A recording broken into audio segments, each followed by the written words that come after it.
সাইয়েদানা ইসমাঈল, ওনাকে রেখে হাজার দৌড়াদৌড়ি শুরু করলেন সাফা থেকে মারওয়া, মারওয়া থেকে সাফা।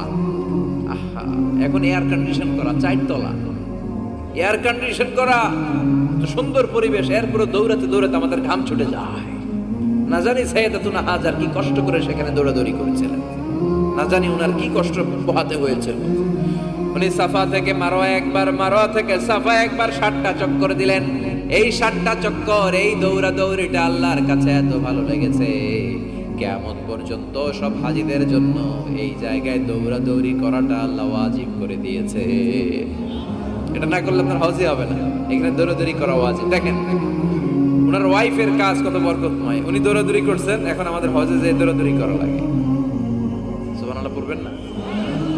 সাইয়েদনা ইসমাঈল আলাইহিস সালামকে মরুভূমির মধ্যে রেখে উনি দৌড়াদৌড়ি করলেন, পানি নাই, পানির অভাব, দৌড়ে আসলেন, এসে দেখে সাইয়েদনা ইসমাঈল আলাইহিস সালামের পায়ের ধাক্কায় জমজমের পানি বেরোতে শুরু করছে।